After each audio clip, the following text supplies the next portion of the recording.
Hey everybody! Hello, Outfest! How incredible was that movie? Anyway, it's you, and I'm just happy to be a part of this. I have to say, on just a selfish level, I'm just happy to be involved this year, and I want to thank and all the programmers for letting me do that. I'm Drew Droege, and I'm just going to be moderating the film. I had nothing to do with the movie. I'm a fan, and I loved it. This is, I guess I can go ahead and introduce everybody. I'm here with the cast. This is the whole cast of the movie. Director, the writer, and the entire cast of a movie. Like never, ever, ever. So I'm so excited. This is writer-director Jonathan Wysocki. Hi, Jonathan. Hello. Thank you so much for doing this, Drew. I love you. Are you kidding me? I love you. I love your movie. I wish it had, in high school. I just had something to just see me, because I just, we love teen comedies, and we all grew up watching them, and we don't always see ourselves as not only as queer people, but as theater people. I mean, and this was also a movie about that as well. And we kind of get thrown off to the sides. It's fun when we get little shout outs in movies, but it was really special to me that the entire movie was about that. So I guess I'm gonna just go ahead. We have everybody here. I mean, I guess we can see everybody. So I just wanted, everybody can give just a wave, and I just have some questions, and we'll just go from there. So we have Zach with us, and we have Megan and Anna Grace, Nico, Danielle, and Nick. How are you guys? So good. We were so good. You were all so good in that movie. It felt really documentary. Like, it almost felt like you guys were genuinely friends. I mean, did any of you know each other before you started this project? Yeah, actually. Oh, Zach, right. Zach and I knew each other. We took an acting class together like a year before even this audition. And it was so weird, of all people to be in Hollywood with, lunch together. And I got an email from my manager, and he was like, check your email, but don't speak. He knew I was with Zach. And so I look at it, and it lists the cast, and I see Zach's name, and I was like, dude, what? And I was like, did you just? And we were like, what? It was so, the fact that we had lunch that day, it was nuts. It was crazy. It felt very kismet. So you found out on the same day both got cast at the same time. No. Yeah, he was across from me. He gave me the strangest look as he got. I was confused as to what was happening, and he was like, "Did you book something recently?" I was like, "Yeah." I think I just booked the same thing, and I was like, "Oh wow, that's crazy." Jonathan, what was the casting process like for finding these 6 amazing actors? And We had with this casting director duo, Sunday Bowling and Meg Mormon, and they you'll be familiar with them. And they saw hundreds of people. And I was just dead set on finding the perfect person for each role. I didn't really sort of parameters other than that. And I mean, my number one choice with all the people that you're looking at here. Every single person said yes. And I just had to cross my fingers that their chemistry would work well together, because I couldn't room during the audition. And, the first time they all met each other, I was like, oh, this will be easy. Because for, some lucky reason, they just got along like gangbusters. And by day 3 of the shoot, they were like a best friend group already. It was amazing. You can feel that. And are these? I mean, I love that you set the movie in 1994. Is that right, California? And this is semi-autobiographical? Yes, yeah. I always, I grew up conservative, Catholic, pretty small town, closeted, early 90s and a drama kid. And I always felt like I hit a wall when I would see coming of age films, when either, people started getting drunk or getting high for the first time or losing their virginity. And I were like not doing that at all. And so I always feel like I couldn't relate when I watched that in a movie. And then, drama kids are always like the side characters that you laugh at instead of the heroes of the film. And so in writing the film, I just wanted to, basically make something that I would have connected to when I was younger. And, there's late bloomers in people who are like running towards change, and the queer characters aren't ready to come out of the closet, and all of their like energy, their like sexual energy is sort of put into their humor and their jokes and their theatrics and their improv.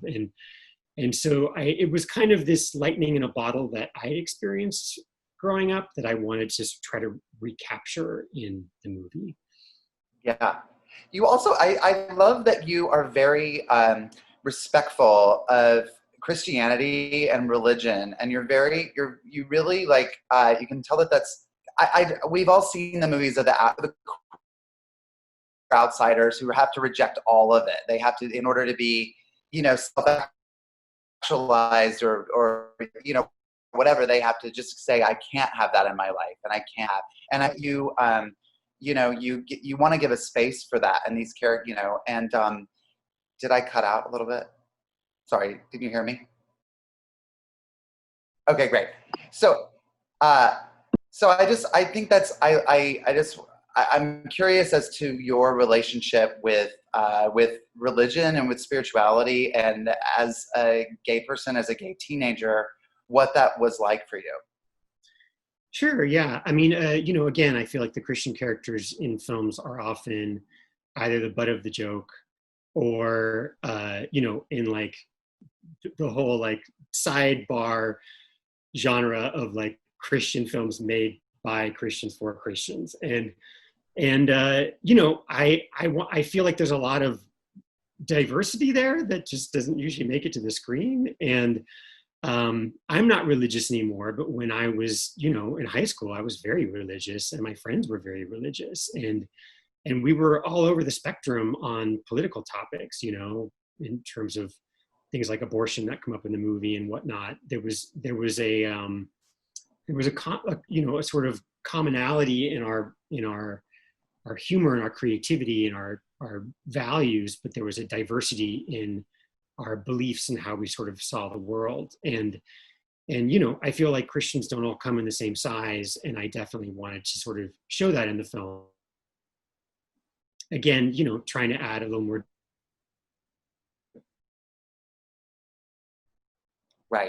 Right, of course. Okay, so you clearly are a huge fan of Clue.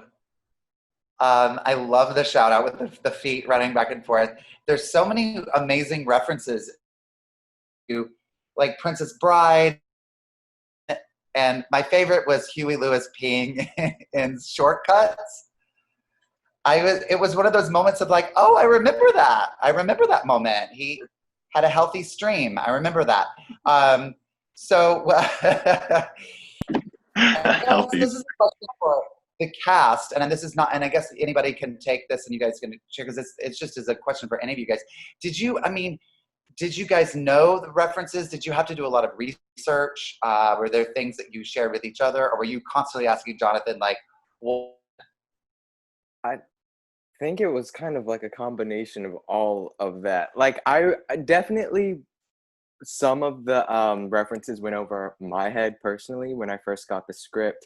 But Jonathan is amazing and so well researched and does so much work to make sure you're on the right page, that along with the script, like before our table read, he sent us this huge list of just like of every time there's a reference, and then all these articles and videos about what that reference means and all this. And then also there was an ongoing conversation on set, and and understanding with everything. But yeah, it was comprehensive. I was born in 1994, and so this was sort of fun in that all of the theater references I totally got growing up as a theater person. Sure. But specifically the piano with Holly Hunter and like the hand and the butt cheek, I asked my mom about it because I think that was in my audition sides, and she was like, I know exactly what they're talking about. And then I wound up watching a little clip of it again on set right before we did it to make sure that we got the comedy of it. But those references they're A+ references, all of them. So great, so true to the time and so fun. Yeah. How did you, Jonathan, I mean, did you wanted, were these references that you sort of had with your friends growing up, or were they just memories that you had, or just favorite things? Like, how did you select those? Because they were. Yeah, no, it's definitely a laundry list of everything my friends and I were consuming. Is a deep dive into the details of what we were interested in at that time. And, I feel like sometimes people might not get every single reference in the movie because there's a lot of references, but I feel like sometimes when things are more specific, they read as more authentic, if that makes sense. And I felt like the characters would look more tight-knit as a group if they just had this ongoing reference point after reference point after reference point to sort of show how much history they had together. Yeah, and these aren't the kids that are outside getting, they're inside watching TV. Like, they know movies, and they know so it is sort of like their badge of honor of like, the more they know, it's sort of like it's currency to them. Yeah. And I agree. I always think like, if you don't get a reference, you'll get the next one, and you'll get kind of what we mean by it, But what else did I want to say about that? I love that you kept it pretty much in one location. Like it's so like of this time. Like, how did you know a year ago that like we were gonna have to start making things with like tiny casts and I froze. You didn't freeze. We can hear you. Okay. I just, everybody was like this, and I was like, oh no, I froze. Herbert, how did that come about? Was it, I mean, I'm sure budget concerns, but it was also just like, I loved how tight, just geographically the film was. Yeah, I mean, I think some of it was, writing for the budget just to make sure I could get it made. I love the Breakfast Club, which is all one location. I love, things like American Graffiti, which takes place over, a night. I feel like those encapsulated The Big Chill is like another reference. I feel like those sort of encapsulated ensemble pieces, it just felt like there was like a blueprint for it. Working in that same kind of blueprint. And there's sort of an intimacy, I feel like, that you get from something that's happening closer to real time in one location that, again, I was hoping that you would connect with the characters a bit more because of it. Yeah. I want to hear from I guess we'll go around the room. I want to hear from the actors, like one of your, like, just a favorite memory from the shoot. What was something that came to mind?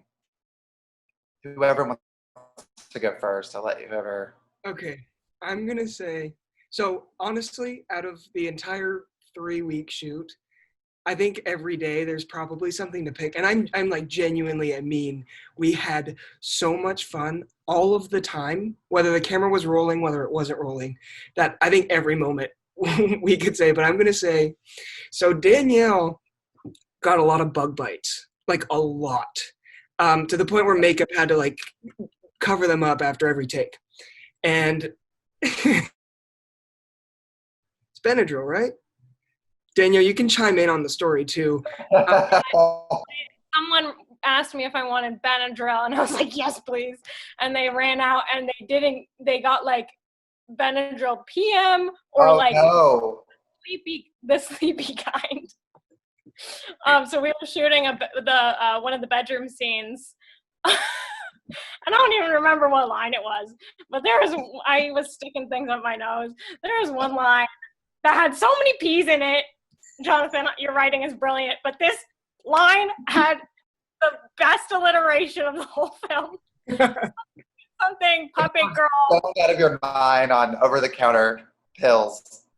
So I'm trying between peaks and just not getting that line out. That was a good time. And it wasn't even that you weren't getting that line out. Gibberish. Like she was out. She was like, just like, Danielle, are you okay? Well, and then on top of that, like once she did start getting it out, it was like the anticipation of her just messing it up. And then Megan and I were on either side of Danielle during that. And we could not keep it together. Like it was, if it wasn't me breaking in the scene, it was Megan. And if it wasn't Megan, Danielle was saying the word wrong. Like it was so. That, and then in that same room, and I think it was the same day even, Nico's whole bit with putting, like, I don't know, I've never seen someone be able to improvise with the tampon so well. He had like 50 different ways. It was a new way each time. I was like, Nico, this is deeper than just like instincts. Come on. I grew up with sisters, all right? There we go. Put it on your resume. Put it on your special skills, you know? Tampon improver. Tampon prov. Yeah. Tamprov. I have to say, one of my favorite days was when we finally, when we got those little portable fans, because it was like 106 degrees the entire time we were there, and the house was just so hot and muggy. And when we, like, as soon as we would put on our portable fans, and we would have like 3 of them.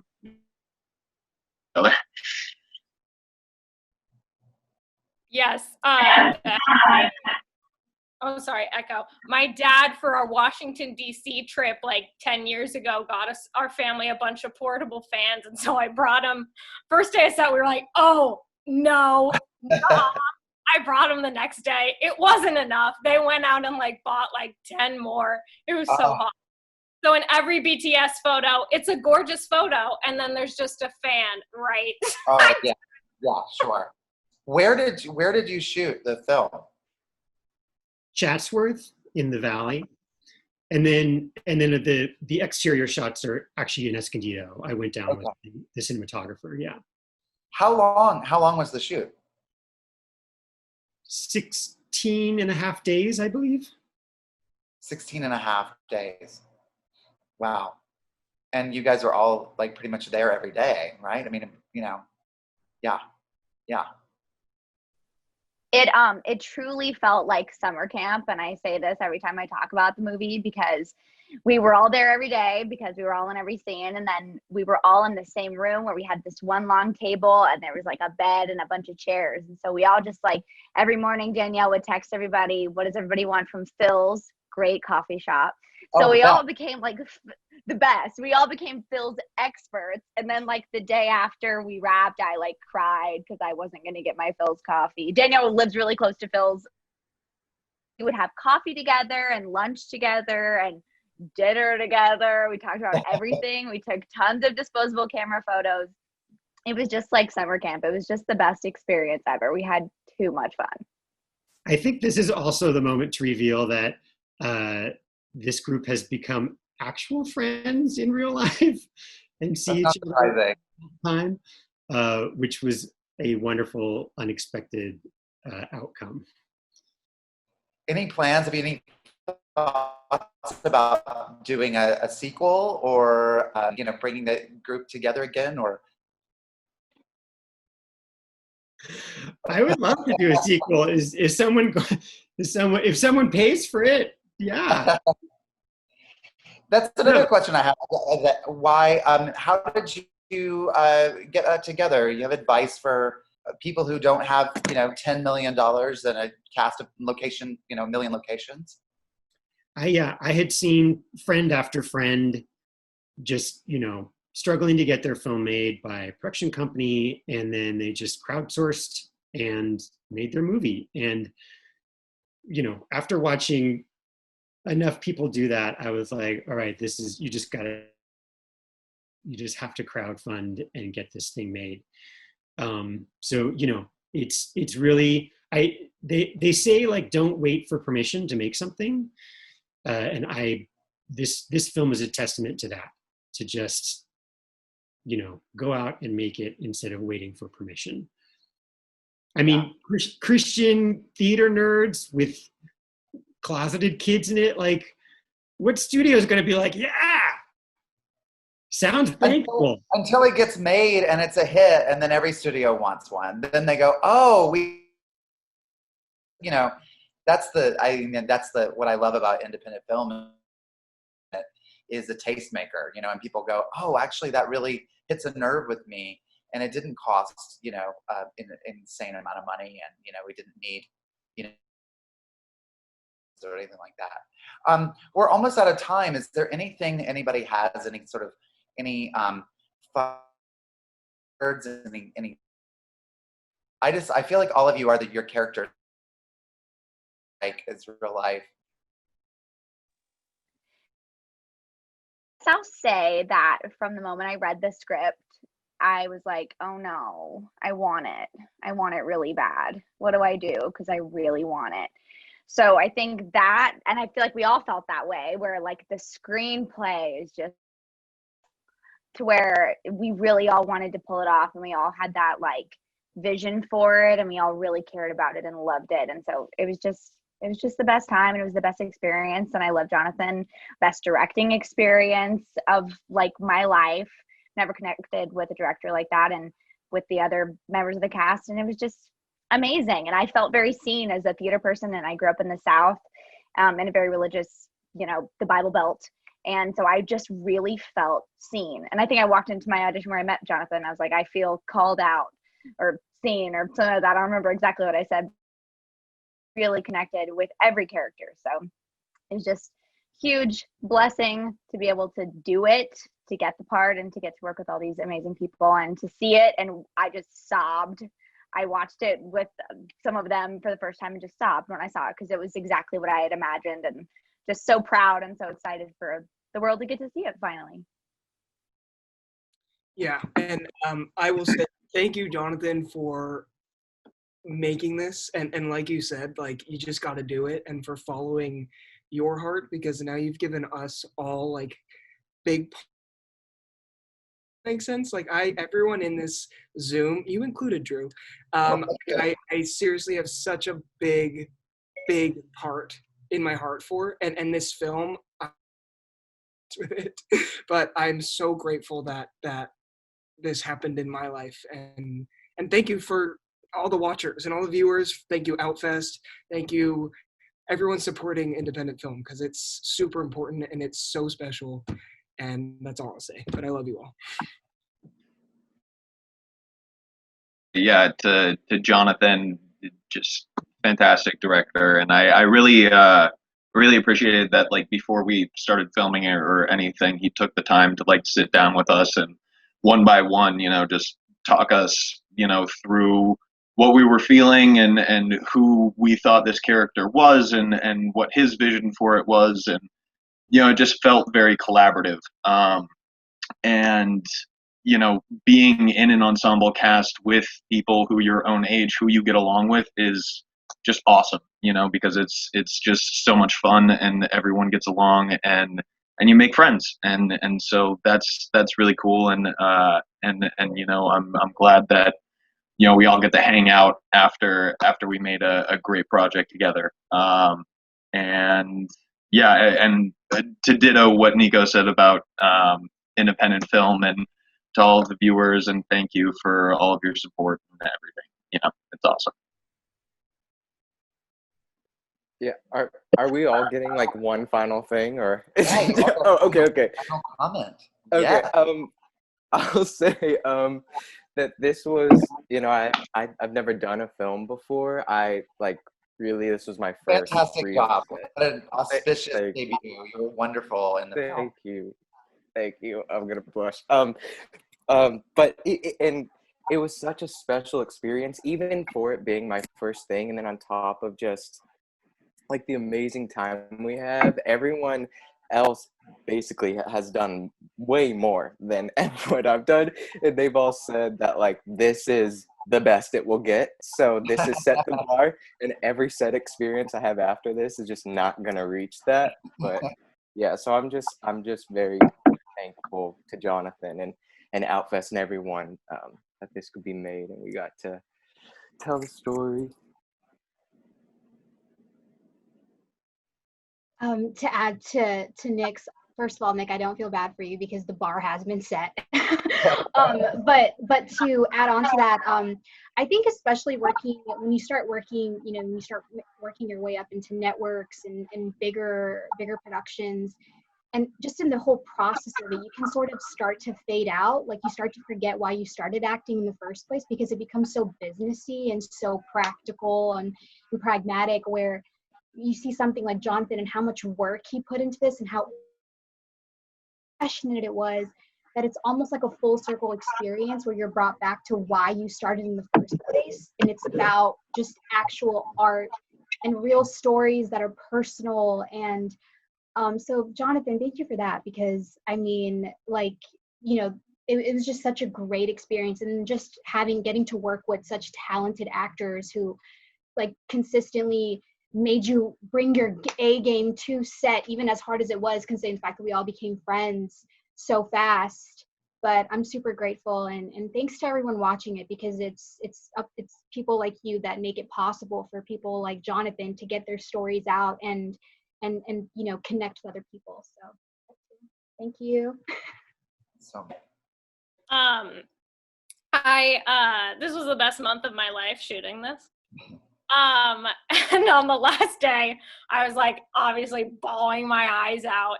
It was my first feature. I'm a noob on the scene like Nick. And I went up to Jonathan after. I feel like you guys, that blows me away. Anyway. Oh, thank you. And I went up to Jonathan at the end of shooting. I was like, here's a card I wrote you, and I just thank you for everything. And Jonathan was like, yeah, and like we're gonna have a movie. And I was like, oh, right. That's why we're all here, is to make a product. I forgot about that part, and that's exactly how it felt. It was such a wonderful time. Well, it's a wonderful movie. Fantastic job. I also, full disclosure, was not cast in The Glass Menagerie in 1994. True story. So I definitely relate very much to so many of the specifics of this movie. But Glass Menage. Glass Menage. Not meant to be for me. Anyway, I want to thank you all for just an incredible movie. Congrats, Jonathan, and thanks everybody for watching, and spread the word, and happy Outfest. Thank you so much, Drew. Thank you, everybody. Thank you, Outfest. Yeah, thank you. Yeah.